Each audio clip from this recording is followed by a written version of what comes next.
How you doing, buddy? Good, how are you? Thanks for having me. You're welcome. Everybody, welcome to the R&B podcast. This is Stephen Wolfe. Why don't you introduce yourself, buddy? How you doing? So I'm Steve Wolfe. Also Donald Trump. I'm a pretty big league kind of guy, believe me, I'm pretty big league. So, lived in Lebanon my whole life. Was in the National Guard. After I got out of high school, I was also in 4-H and FFA from the time I was a little kid up to the time I graduated school and stuff, and was interested in farming and showing animals and working on vehicles and doing all that, and always had an interest in politics and stuff because of what I learned through 4-H and FFA and being kind of a history nut back when I was growing up. You know, kind of led me into doing what I do is I ran for, I'm on the Republican Committee. Yeah. Ran for delegate this past year to the RNC. I won. It's the second time I ran. First time I ran was 2020, but during COVID we didn't have a convention or anything. I came 6 out of 10.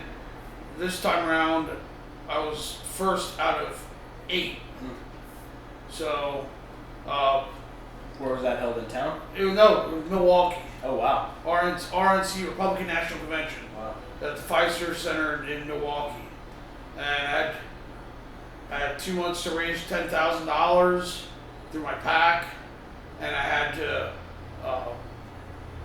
do a lot of stuff to get everything in line with going on the trip to go out there and basically, you know, help President Trump not just get nominated, but to get him elected, which we saw back in November. Mm-hmm. Which I'm very, very pleased that he's going to be our 45th and our 45th and our 47th president. January 20th cannot come soon enough, believe me. It does actually sound like him. That's good. I've been working on it for a while, the pressure for a while. I've been going to Trump rallies since 2016. Yeah. So I just there's tons of content out there for Trump. Oh my God, yes. There's going to be tons more. There's going to be tons more. I was even asked the other week at a Young Republicans, see, I'm the vice chair of Lebanon County Young Republicans, as well as being the voter registration chair for the Lebanon GOP, and being on the Lebanon County Republican Committee. So one thing that we're trying to do is we're trying to grow our Young Republicans, which is 18 to 40, and we're trying to get more members in and get more people kind of involved in the political process. Yeah.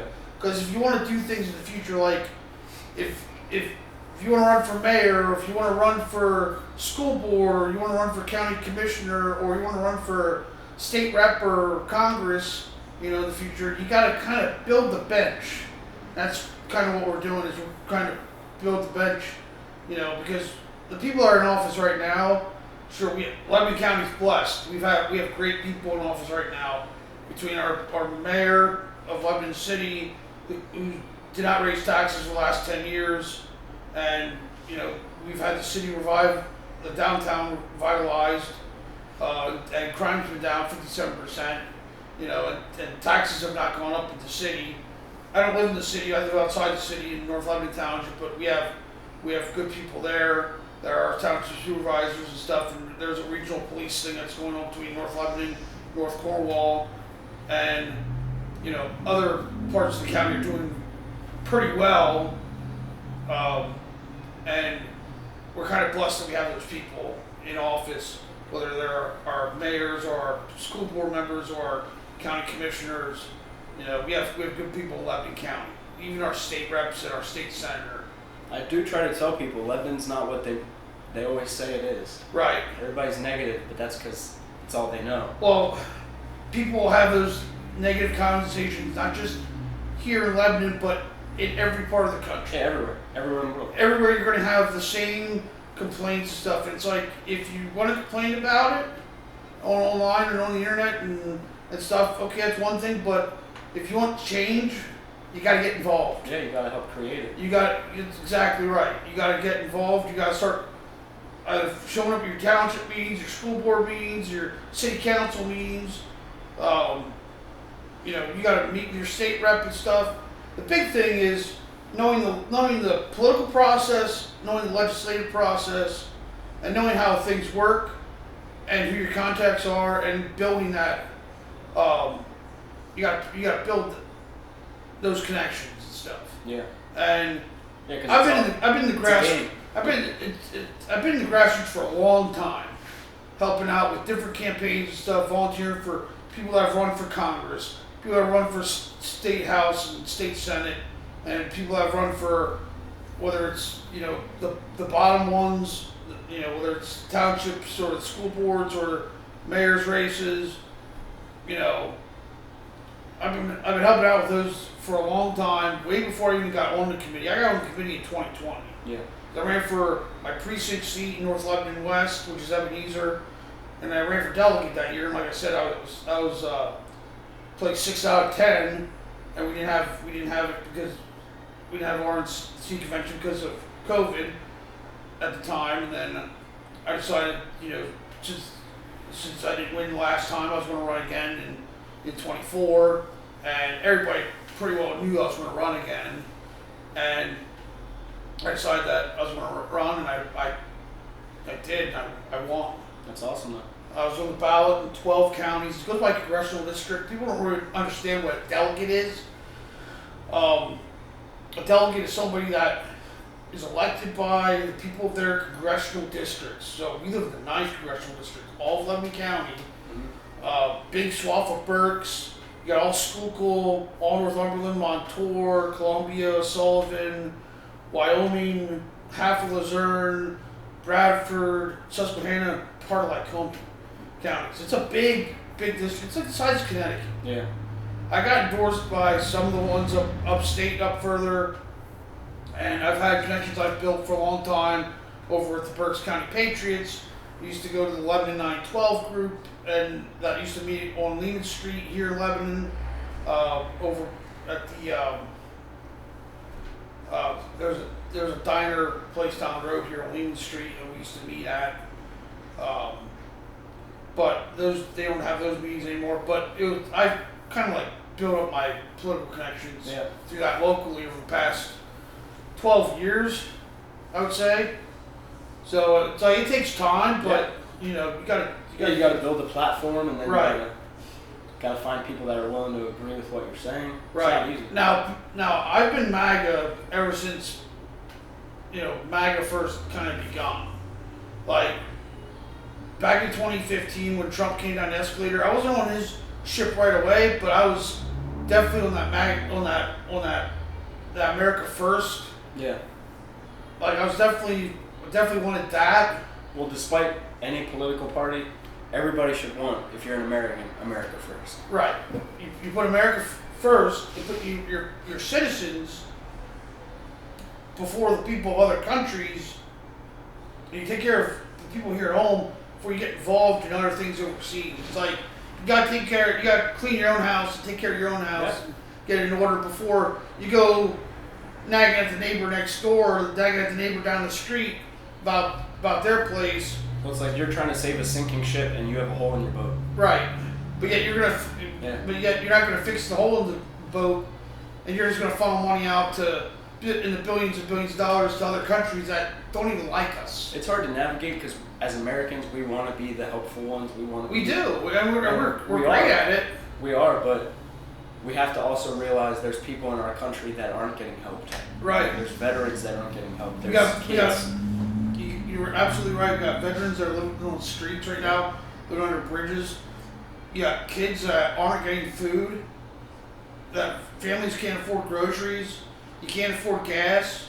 People in my generation, your generation, you can't afford buying houses right now because the interest rates are too damn high. The housing prices have skyrocketed. You got BlackRock, State Street, and Vanguard buying up everybody's houses and trying to make us all renters. Yeah, it's a major goal.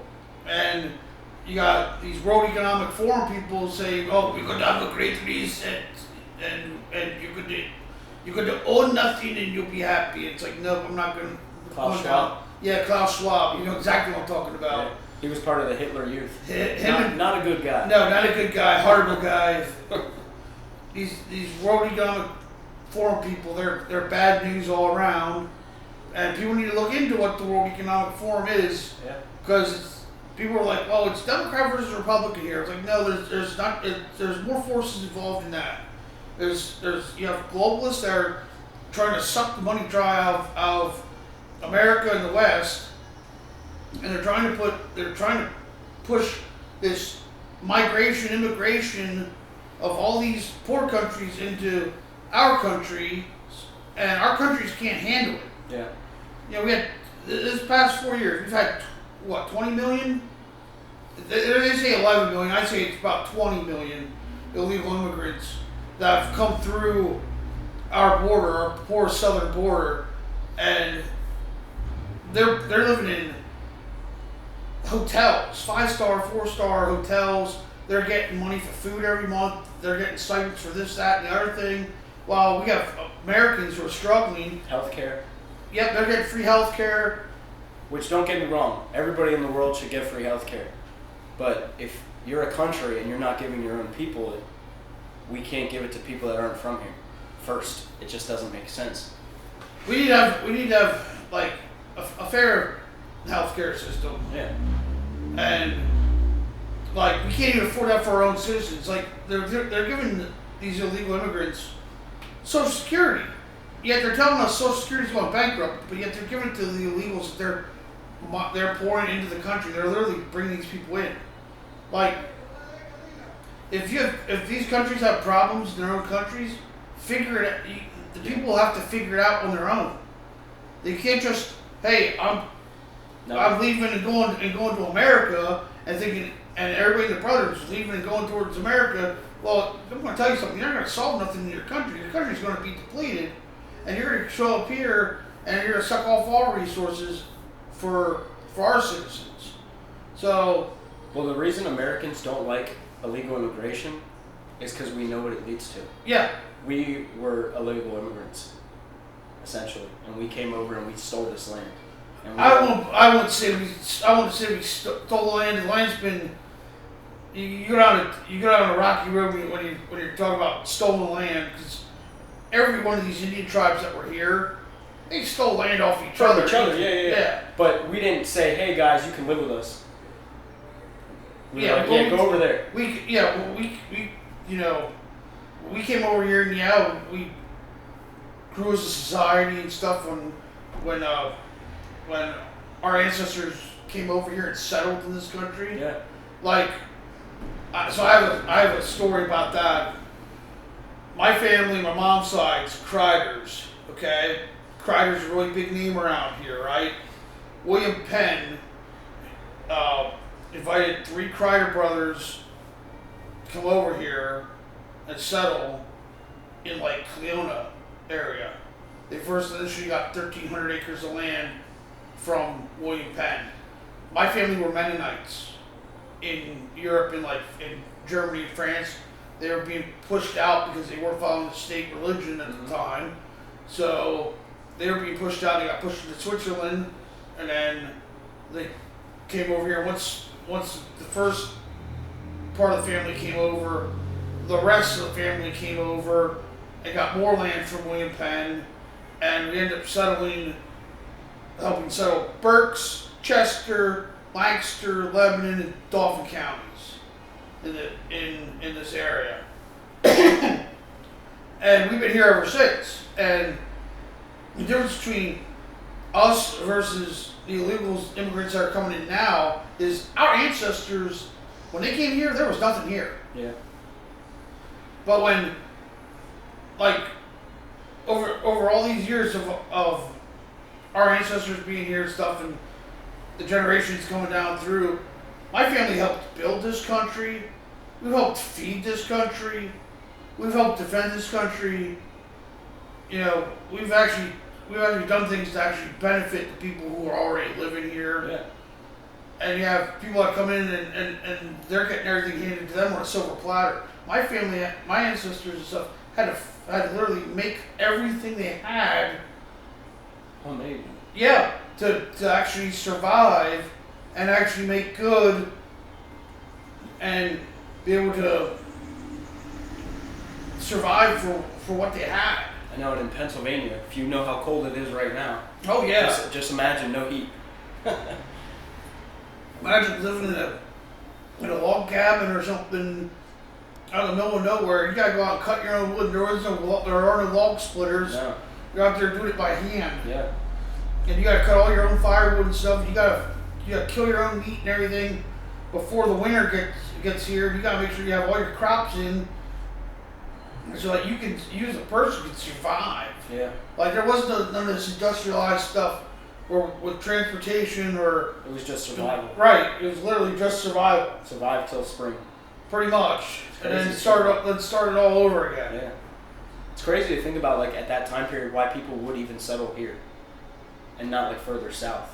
But it was just how it was. That's how it was. Yeah. And if you had family here, those families built, like once somebody got settled, they built the next house. They built the next house. Before you know it's a town.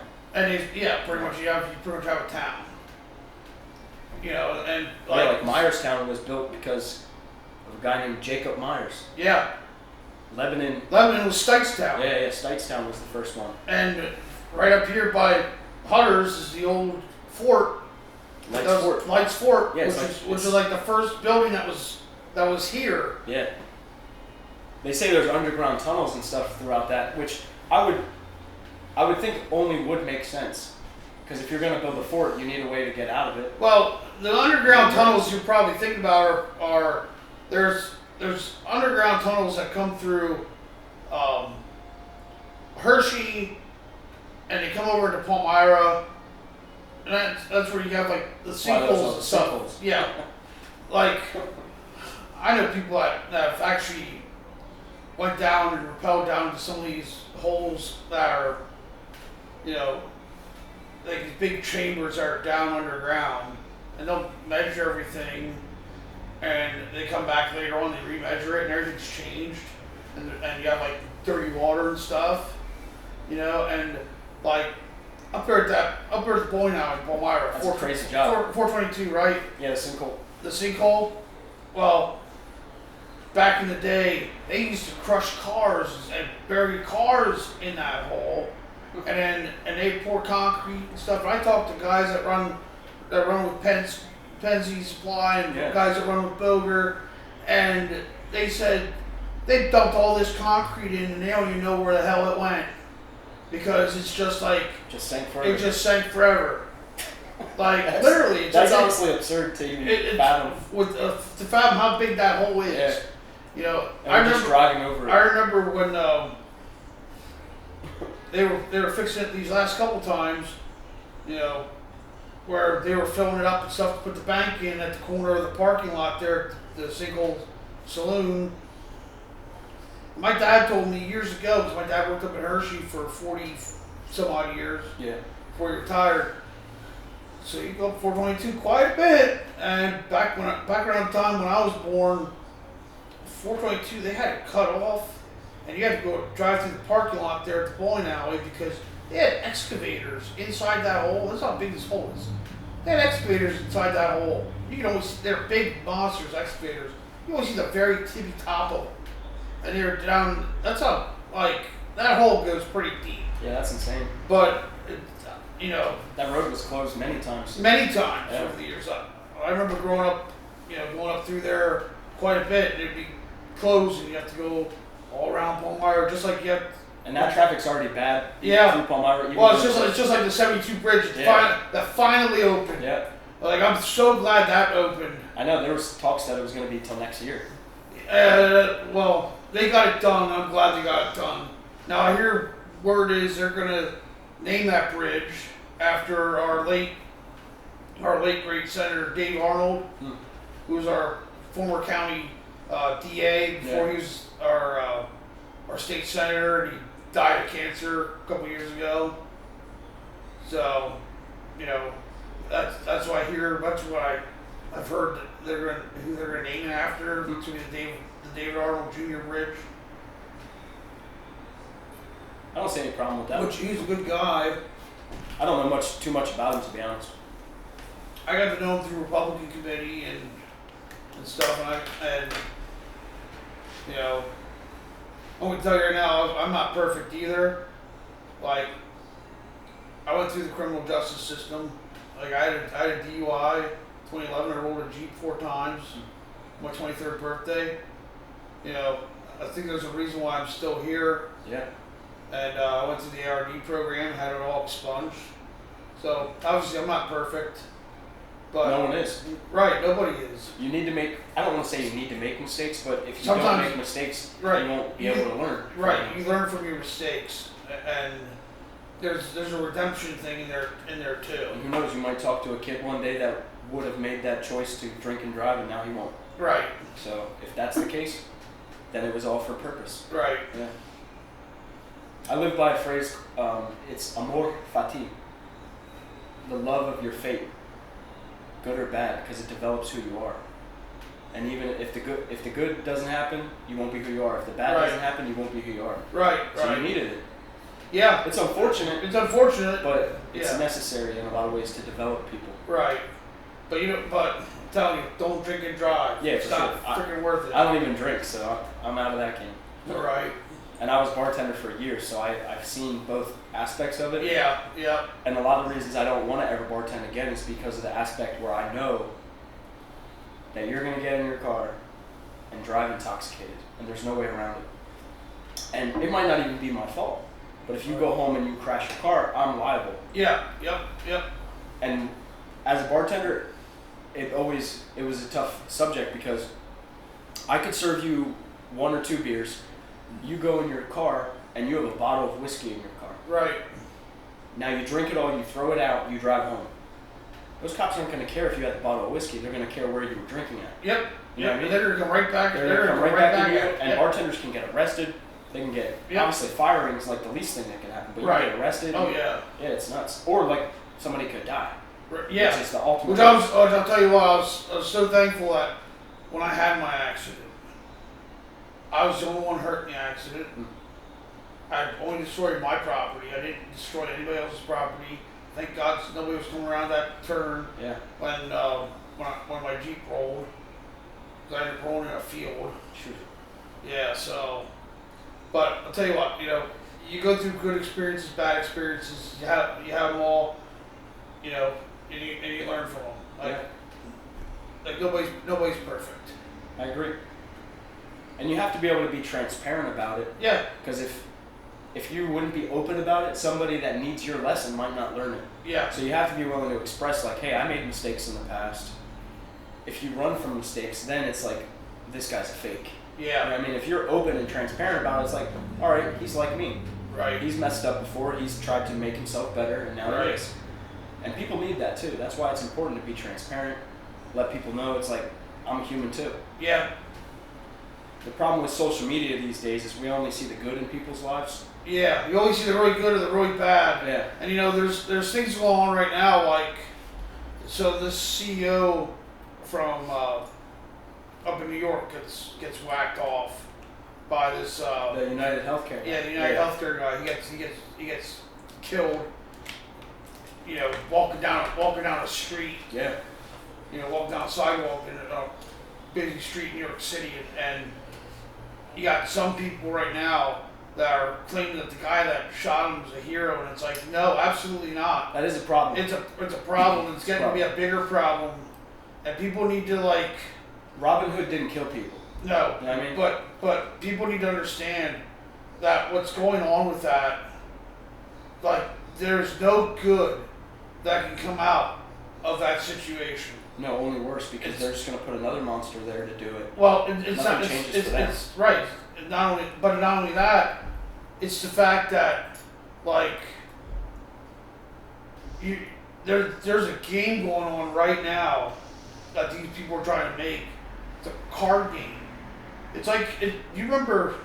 I know you were young, but back in the early 2000s. Remember when the Iraq War kicked off? Yeah.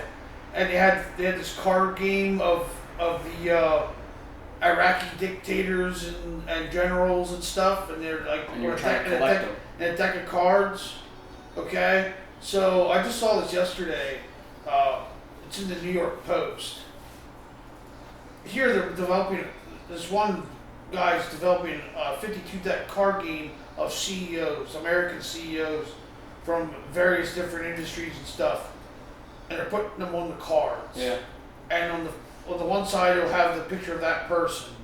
On the back side, it has a target, like a gun range target on the back side. That's a death threat. Yeah.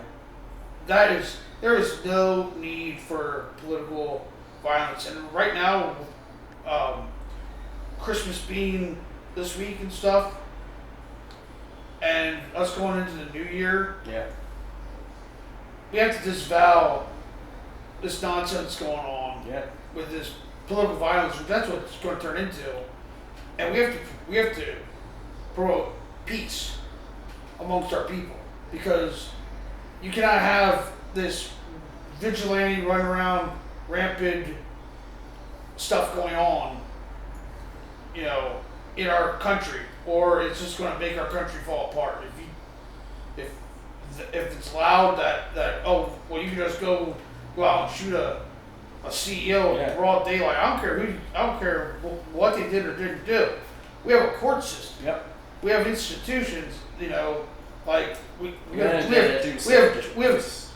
have judges and juries. That guy, that CEO had a family. Yeah, he's still a dad. He was still a dad, and he still had a wife, and he still had, he still had family and stuff. And the truth is, you killed him, and they put his job up the same day, and they're gonna put somebody else in the job. They're gonna put him. They're gonna Nothing put yep, and nothing's gonna change, except for they're gonna up in their security. But it creates this problem psychologically in people, where it's like, well, if I kill the next CEO, I could be a star. Like sometimes people want to be. Yeah, but it's copycat. It's the copycat. Yeah. It's just like the school shootings. It's the copycat thing. And the media hypes up a lot of stuff with with those shootings and stuff in particular, and it's like, stop giving all this proclaimed media time to this person. Stop posting their image everywhere. Yeah. 'Cause that's what they wanted. Yeah, you're building them up. You're building them up. You're not tearing them down. It's why, like NFL, like pro sports, they stopped showing the streakers because it was an incentive. You became a star. You know what I mean? Now, if they don't show you, well, who's even doing it? You're getting fined for nothing. Right. But it's important that we don't become a lawless society. Right. Because then, where's the end of that? Right. The big thing that our country was founded on, we have U.S. Constitution and the Bill of Rights and our Declaration of Independence. Arguably two of the most important pieces of papers, right there. Right there, right. I mean, we're going into the new year, 2025. In a year from now, we're going to be ringing in 2026. And 2026 is the 250th anniversary year of the founding of our republic, of our country, of when our forefathers decided that we were going to break off from Britain and we were going to declare independence, and we were going to become our own country, and we were going to govern ourselves and not be governed by a king or oligarchs or any of that. But we were going to be free men, and we got our rights from God, not from government. It's crazy how young America is. Yeah, those countries have been around. I mean, China's been around for thousands of years. Yeah. You look at how long the Roman Empire was around. Again, thousands of years. You look at everything with Europe. A lot of those places have been around for 4,000 years. But guess what? We're the only country in the world that has it. I know. I mean, there's other countries that have constitutions, but we have the best. Well, we don't understand how free we are. We really don't. Yeah, but we also need to understand too how overregulated we're getting. Yep. And stuff, and how less free we're becoming. That's the problem. We don't realize how free we are, so it's being stolen. It's being stolen from us. because we look at the rest of the world and it's like, well, if we can't do that, oh well. But Right. it's like, we shouldn't be regulated in certain ways. Right. We should be able to. We should be able to question our government. Yes, Because if absolutely. not, That's why freedom of speech is so important. And then the only thing that Because- protects that is the Second Amendment. Right. So without those, nothing is. Without freedom of speech, we can't argue things. Without the Second Amendment, we can't protect Right. the argument. Like it says here, First Amendment, Congress shall make no law respecting an establishment of religion or prohibiting the free exercise thereof, or abridging the freedom of speech or of the press, or of the right of the people to peacefully assemble and to petition their government for redress of grievances. That's your First Amendment. Yeah. Like the censorship stuff that's been going on, whether it's on Facebook, Twitter, Instagram, TikTok, name a social media platform. Like, it's not supposed to happen. Mm-hmm. We have free speech in America, and like you have a right to your viewpoint. Your viewpoint may be wrong, Yeah. but you have a right to it. Yep. As long as you're not hurting anybody and you're not threatening violence against anybody, your viewpoint may be a crappy viewpoint, but guess what? It's a viewpoint. You have a right to have your views. Yeah. Like, that's what this part of this country was founded upon. And the reason we have the Second Amendment is to defend us, we the people, from tyrannical government and foreign invaders and Yeah. criminals. Yeah. People always say, "Oh, you don't need." You don't need You 30 don't need rounds in to- it. You don't to need hunt. 30 rounds in it. If they think the Second Amendment was created to hunt, they don't They understand. have the no idea. They Constitution. have no idea. Yeah. Because when our founding fathers, when they wrote this beautiful, wonderful document, They wrote that so that we'd be protected against people like them. right? And people need to understand that people need to not just read the Constitution, but they need to read the Federalist Papers. And the Federalist Papers were written by Adams and Jefferson and Madison and John Jay and Franklin. And people need to understand that what the reason was for our amendments, and that the reason why we have these amendments is so that the government can't touch these amendments. These are inalienable God-given rights. We didn't get these rights from government. We got these rights from God. Yeah. Birthright. It's your birthright to be able to defend your life, your liberty, and your pursuit of happiness. And you should have the right to protect your own property Yeah. and protect people that are around you. Well, like anybody that argues against free speech, how could you? Right. Unless you're like an evil person and Well, only want and like narcissistic and you think you're always right about everything, how could you not want other people to feel free enough to say something? It's Because it threatens. in essence, it's evil. It threatens their control. Yeah, yeah. I mean, you heard it over the election. Hillary Clinton and others were saying, "Oh, well, if they have free speech, well, that threatens our control, our ability She to did say control." that. Yeah, Yeah. and it's like, Which is crazy to even say. It's like Right, actually it's you like- don't have any control. it's like you shouldn't have any control. Last time I checked, it should be we the people that are in control and are the real drivers of this country. The citizen should be.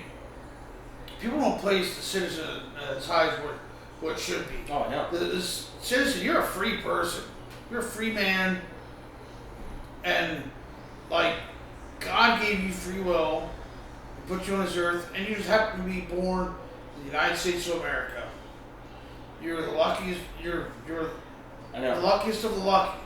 But you're born here in the USA. And, Yeah, we people, turn on the sink and there's clean water. right. I mean, it's like that alone is a blessing. You got people out there that want to take away what we've developed and what Western civilization has developed in the past 400, 500 years. The last 250 of it being the freedoms and stuff that we've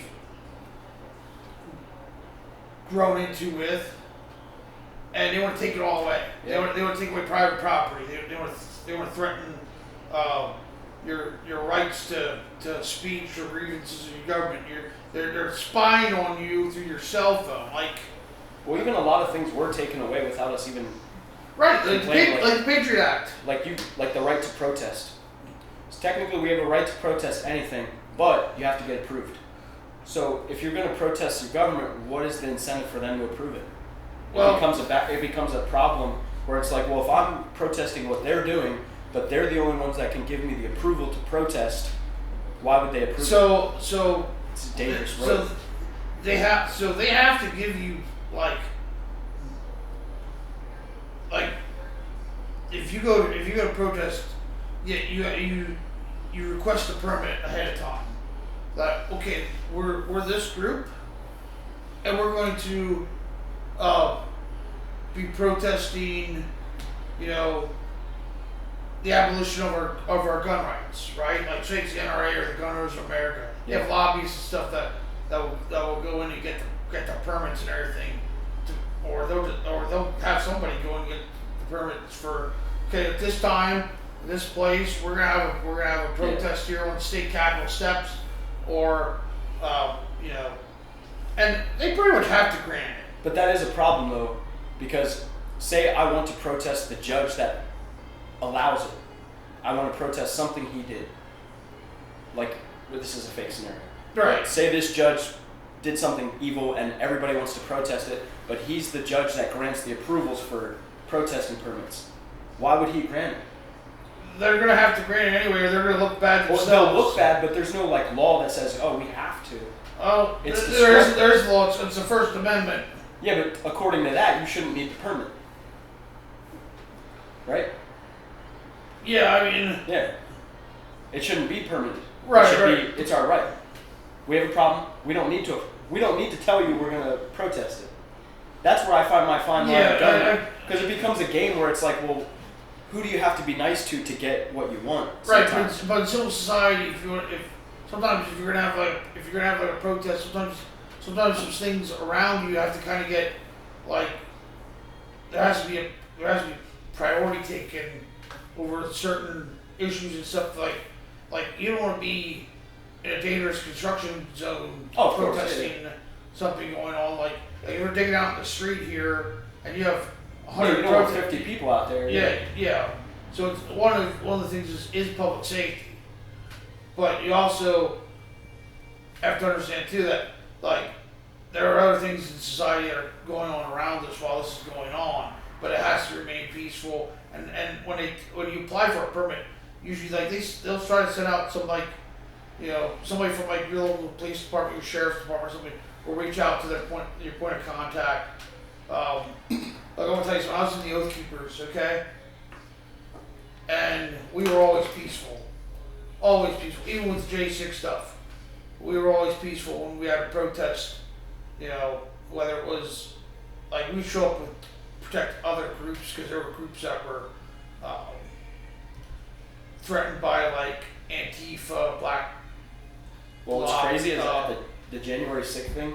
They said there was over 20 FBI members there. Oh, there's more than that. And there's a lot more of than that. Well, like that they documented. Yeah. And then the FBI director and stuff and all these people were like, well, we can't confirm or deny that they were inciting these things. I'm going to tell you something. I was down there that day. Yeah. I was down there that day. I didn't go down there with any group or nothing. Didn't commit no acts of violence.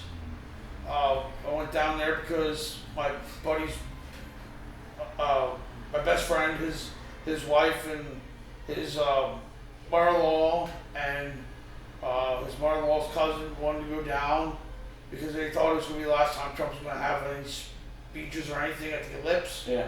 So we drove down and we remained peaceful the entire time. Most of the people that went in to the Capitol, they only show you the one side and the west side of the Capitol. Yeah. Where where the inauguration stuff's supposed to take place. They only show you that side. They don't show you the other side of cops opening the doors, letting the doors open, letting people in, and people are just moving barricades. people are just walking in and stuff. They only show you where they're knocking barricades down on the one side, and they still don't show us where the pipe bombers were. The truth is I know people are mad at the people that went and did all that stuff for January 6th. But as an American, according to this, everything they did was legal. For the most part, unless they beat up law Yeah, enforcement. unless you did something violent. Right, unless you committed an act of violence or you destroyed property. But if you were there because you were trying to protest peacefully, yeah. and your government isn't following what it should, that's legal. Yeah, we were told by Donald Trump to peacefully and patriotically go down to the Capitol and let our voices be heard. That's what we were told. Now, I remember standing there at the ellipse and watching behind me, crowds of people were already going down to the Capitol before he got to that line in the speech. Yeah. But he told us to go down there peacefully and patriotically. Well, supposedly on Twitter too. And he said to everybody right before, "Hey guys, go home. It's over." Blah blah blah. Yeah. And then Twitter deleted it. And Twitter deleted Come it. on. Why So did Facebook and Meta and all that. And people were like, "Well, why would Elon buy Twitter?" It's like he's in a lot of ways he saved free speech. He saved free speech. Now, do I think Elon Musk is a hero? No. There's a lot of things about Elon that I don't like. In a lot of ways, I feel like he's like manipulating a lot of things, but he's kind of like low-key evil. Now, am I 100% on that? I don't know yet. Time will be told. I don't like the AI stuff and the robots. The AI stuff, the robots, and technically he does own free speech now on Twitter. Now he's still doing right by it, but what happens when the switch is like, all right, now it's this way now? It could be done. And it's a scary scenario where it's like, well, he's in charge of AI, he's in charge of internet, he's in charge of free speech, now he's in our government. So a lot of those things are bad. So let me break these things down here. So he owns Twitter, all right, and everybody's on Twitter, and he said he already said numerous times he's an absolutist when it comes to free speech. So it stays that way. Now, with him being a doge, it's kind of like, you see, the Republicans for the longest time, the problem we've had is, like, we've been talking with our normal voices about stuff that's going on in DC, Yeah. and not everybody's hearing us. Yeah. You got a guy, a multi-billionaire, who owns X, and Starlink and Yeah, all he's that not going to stuff. play by the rules. No, well, no. Yeah. You got a guy like him, and he's on Doge, and he has this company called X, and people post on it all the time. Now X is being literally used as a giant megaphone. Yeah. So if there's like, if you want to stay informed of what's going on in the government, go on X. Sign up for X, because you'll know very quickly about what's going on. Yeah, because he's gonna megaphone bullhorn, and it puts pressure on and everybody. it's gonna put pressure on our politicians, which that needs to happen. Yeah, Especially with the politicians right now. Like, yeah, we have some Republicans in there that are kind of being squirrely. Not all of them, but some of them are trying to wreak havoc on Trump's appointees. Trump was elected with a mandate. Trump won every swing state in the country. We flipped the U.S. Senate to Republican hands. We have a slim majority in the House of Representatives.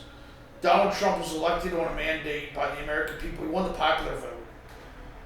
And the people that are in the Senate that are going to be voting on the cabinet appointees and doing the questions and doing the hearings, need to understand that we elected Donald Trump and we elected Republicans for this reason. There's a big shift to the right when this election happened.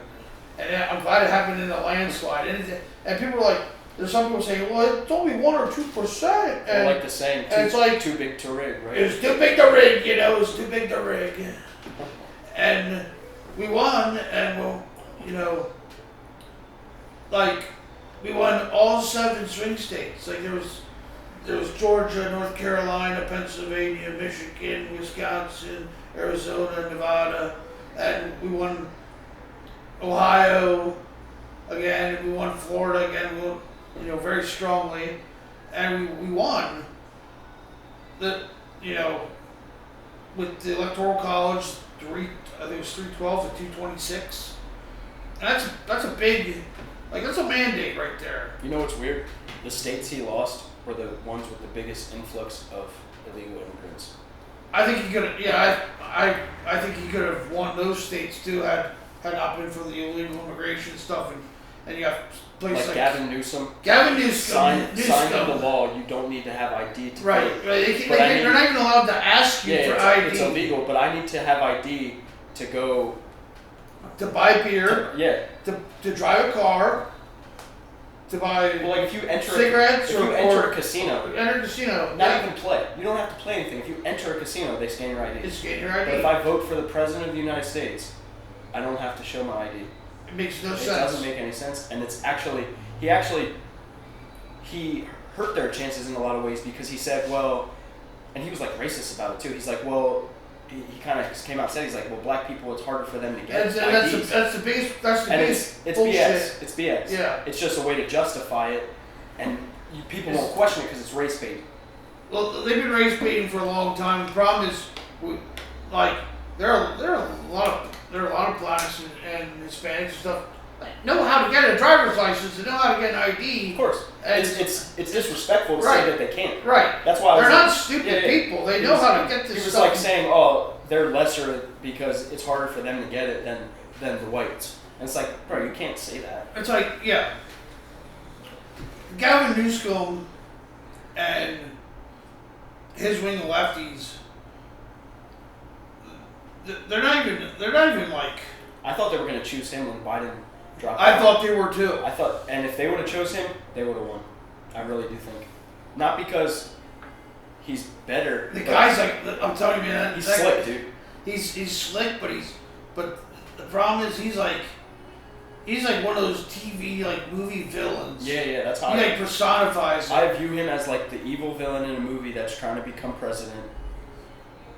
You know, he reminds me of that guy. Well, you got him, and you got if Kamala Harris would have picked Josh Shapiro, that would have been a whole other mountain to climb in Pennsylvania.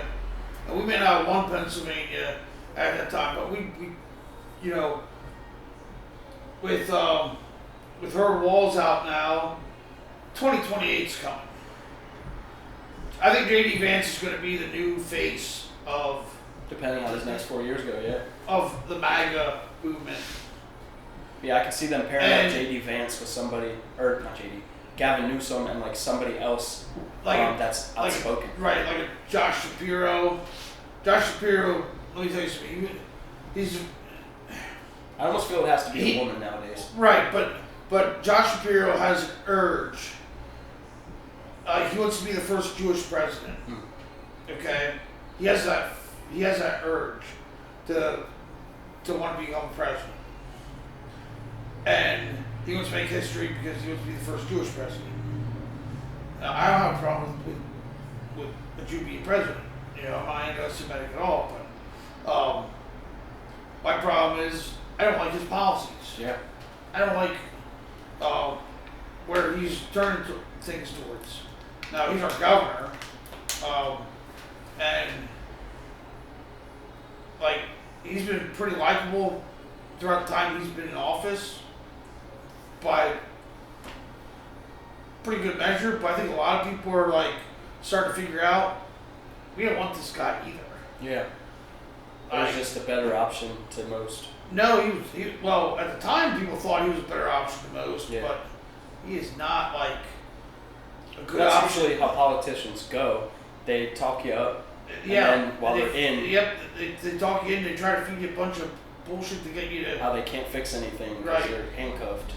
Well, if you vote for me again, no, I'll get it done this That's what they tell you all. That's what they tell you all the time. Now, it's like, what were you doing for the first 2 years, brother? Sometimes, right now, we have a divided government in Harrisburg.